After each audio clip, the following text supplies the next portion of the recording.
నాడు యూనివర్సిటీ మంచి భవిష్యత్తు కోసం తెలుగు విద్యార్థులు ఇష్టపడే యూనివర్సిటీ.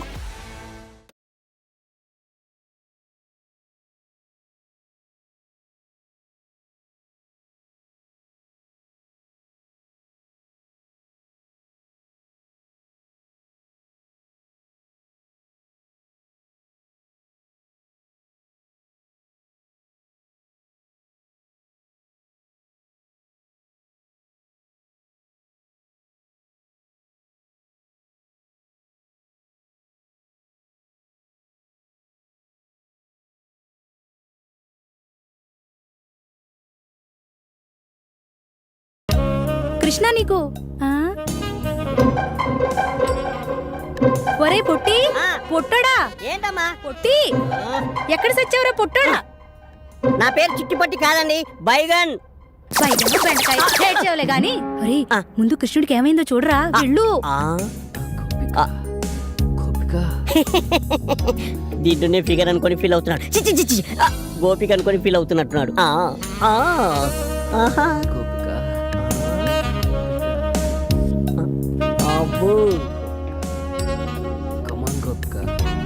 గోపిక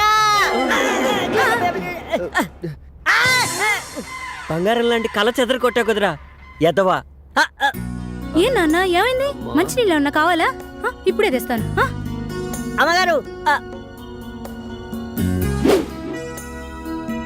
నాకు అసలు అలాంటి కళలు ఎందుకు వస్తున్నాయో అర్థం కాలేదు. నేను ప్రేమిస్తున్న నా ఊహా సుందరి గోపికల గురించి ఆలోచిస్తుంటే హాస్టల్లో ఉన్న అమ్మాయిలందరూ నా కల్లోకి ఎందుకు వస్తున్నారో అర్థం కాక నా గోపికని ఎలా కనిపెట్టాలో తెలుసుకోవడం కోసం ఒక జ్యోతిష్యుడి దగ్గరికి వెళ్ళాను.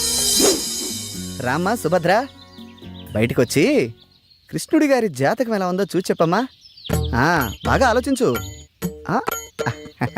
అది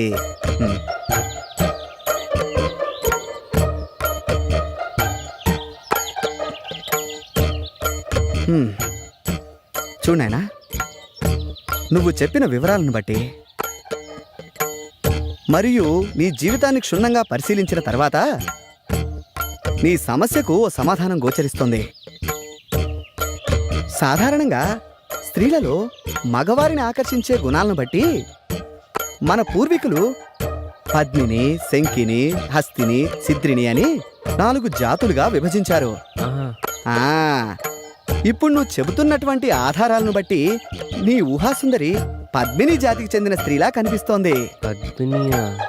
ఈ జాతి స్త్రీలను గుర్తించడం కొంచెం కష్టమైన పనే.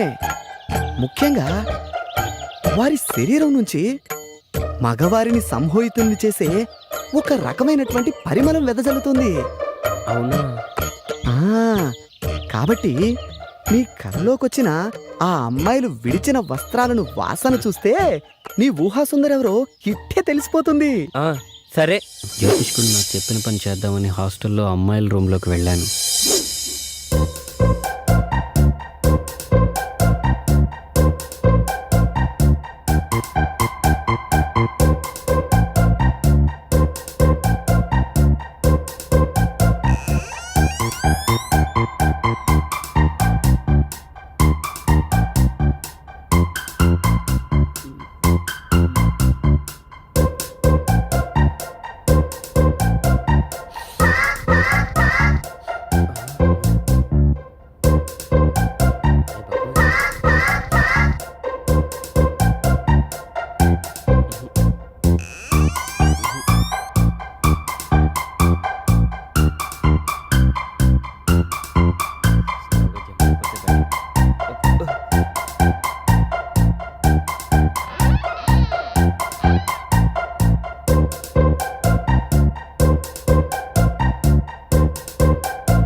ఏంటి కృష్ణ అంత చిన్నగా వస్తున్నావు? నేనని ఎలా గుర్తుపెట్టావు? చంద్రుడు రావడం వెన్నెలకు ఎవరైనా చెప్పాలా?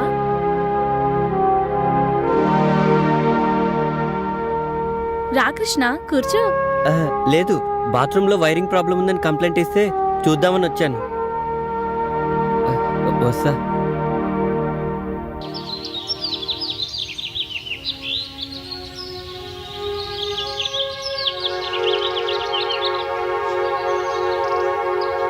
ఆగమ్మా, ఎందుకు? నీతో పనుంది. నాతో మీకు పని ఏంటి? తప్పుకోండి. ఒక్కసారి ఇది చూడు.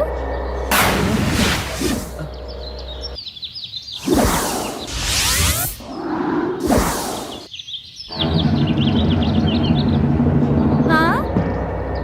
పనేంటో చెప్పండి. పద రూమ్లోకి వెళ్దాం.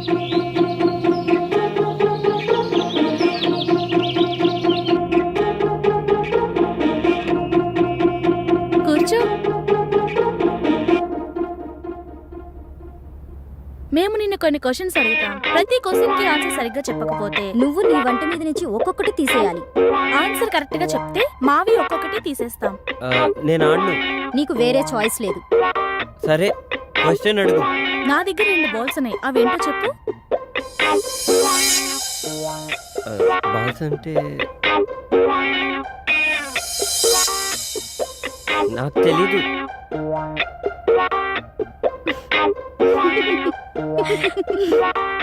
I balls.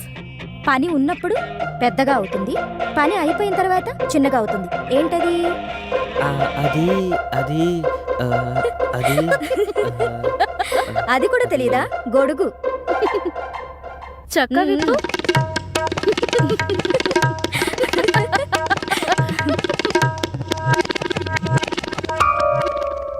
అయితే సరే, ఆడవాళ్ళకి 2 ఉంటాయి, మగవాళ్ళకి 1 ఉంటుంది. అదేంటో చెప్పు.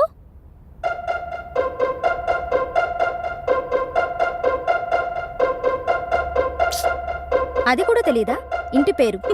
ప్యాంటిప్పు. ప్యాంటిప్పు. అమ్మ బాబోయ్.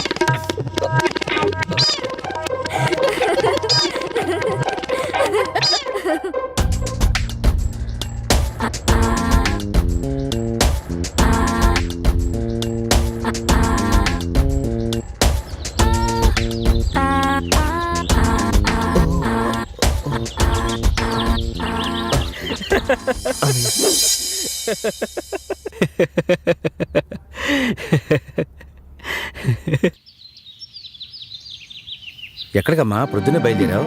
మీకు రాత్రే చెప్దామనుకున్నాను నాన్న, కానీ మీరు వచ్చేసరికి నేను నిద్రపోయాను. పొద్దున్నే లేచి చూస్తే మీరు లేరు. మాధవరావు ఏదో పనుందని ఫోన్ చేస్తే వెళ్ళొస్తున్నానమ్మా. ఏంటి విషయం? ఆయనకు జాబ్ వచ్చింది నాన్న, గుడికి వెళ్దామని బయలుదేరాను. గట్టిగా అనుకో, దానికి తెలిసిందంటే ఇల్లు మీకు పందిరేస్తుంది. సరే వెళ్ళరా, అబ్బాయికి నా కంగ్రాట్స్ చెప్పు. సరే నాన్న, అటునుంచి ఆఫీస్కి వెళ్ళొస్తాను. అలాగేనమ్మా.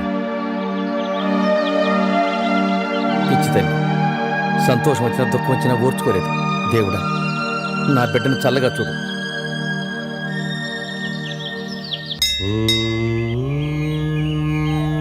నమస్కారం అండి. రామ్మా కూర్చో. నిన్న సాయంత్రం అనుకుంటా ఎందుకో నువ్వు గుర్తొచ్చావు. ఏంటి సంగతులు? చాలా సంతోషంగా కనపడుతున్నావు. అవునండి, నిజంగానే చాలా సంతోషంగా ఉన్నాను. అంతా మీ ఆశీర్వాదం వల్లే. నాదే ఉందమ్మా, అంతా భగవంతుని దయ. ఎప్పుడూ చూడని సంతోషం నీ మొహంలో స్పష్టంగా కనిపిస్తోంది. ఇంతకీ ఆ అబ్బాయి పేరేంటి? అది మీకెలా తెలుసండి? మీ వయసులో ఉన్న అమ్మాయిలు మనసులో నవ్వుకునేది 2 సందర్భాల్లోనే.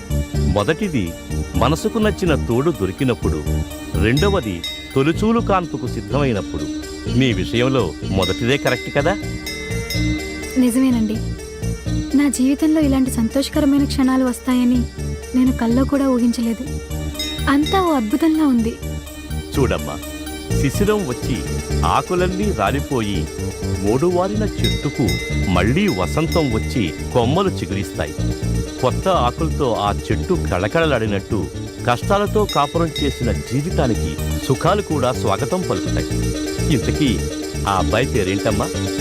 అతని పేరు రాజా. నా అనే వాళ్ళెవరూ లేరు. నేనంటే తనకు చాలా ఇష్టం. మంచి మనసున్నవాడు. ఎవరూ లేని పిల్లలకు అన్నీ తానే అయి ఆదుకుంటున్నాడు. ఇప్పుడు నా కోసం ఉద్యోగం కూడా చేస్తున్నాడు. శుభం. మరి ఇంట్లో వాళ్ళు ఏమంటున్నారు? నాన్నగారు ఒప్పుకున్నారు. అమ్మకి మాత్రం ఇంకా తెలీదు. ఎలా చెప్పాలో కూడా అర్థం కావట్లేదు. ఆ ఒక్క విషయంలోనే నాకు భయంగా ఉంది. భయపడకమ్మా, మీ ఇద్దరికీ రాసిపెట్టి ఉంటే ఎవ్వరూ ఆపలేరు. ఎవ్వరినీ పట్టించుకోకుండా నువ్వేది చేయాలనుకుంటున్నావో అది చెయ్యి. నువ్వు అనుభవించిన కష్టాలన్నీ పోయాయి. ఇక నీ జీవితం చాలా బాగుంటుంది.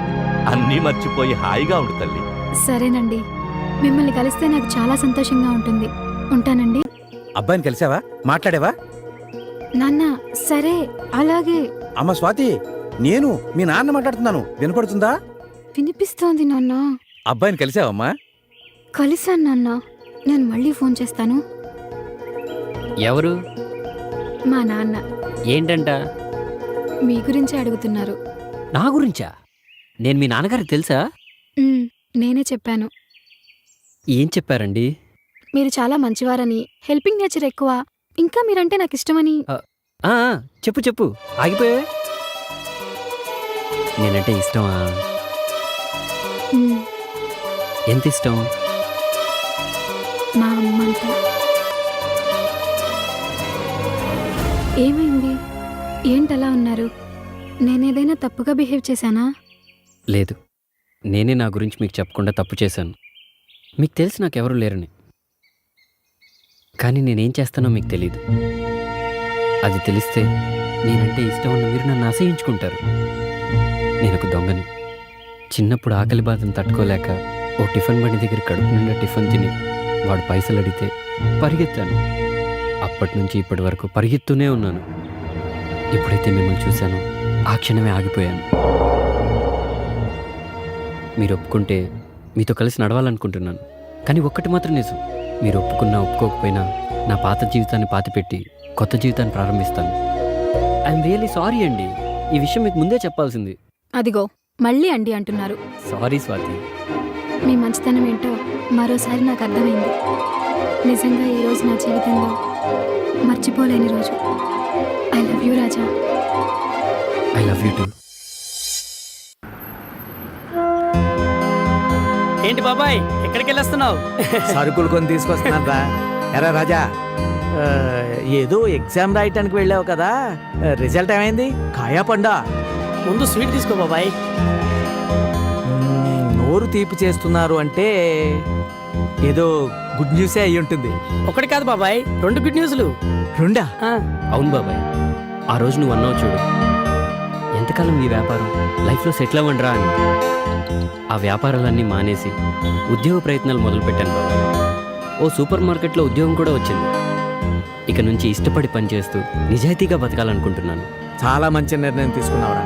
కష్టపడి పనిచేస్తే కడుపే కాదురా, మనసు కూడా నిండుతుంది. నీ సంకల్పానికి ఆ దేవుడు కూడా ఆశీస్సులు ఇస్తాడు. దర్జాగా ఉద్యోగం చేసుకుంటూ హ్యాపీగా బతకరా. అవును, మరి ఆ రెండో వార్త ఏంటి? నువ్వు వినాల్సిన అసలు వార్త ఇదే బాబాయ్. అన్న పరీక్షలో పాస్ అయ్యాడు, ప్రేమలో పడ్డాడు. ఆ అమ్మాయి ఎవరో కాదు, ఆ రోజు డబ్బులు పోయాయి బ్యాంకు. అవును, ఆ అమ్మాయి పేరేంట్రా? స్వాతి బాబాయ్. స్వాతి పేరు బ్రహ్మాండంగా ఉందిరా. ఆ అమ్మాయి రూపానికి తగ్గట్టు చాలా మంచి విషయం చెప్పానురా. ఆ అమ్మాయి ఉద్యోగం చేస్తుంది, నువ్వు ఉద్యోగం చేయబోతున్నావు. వారం రోజుల్లో ఎంత మార్పురా.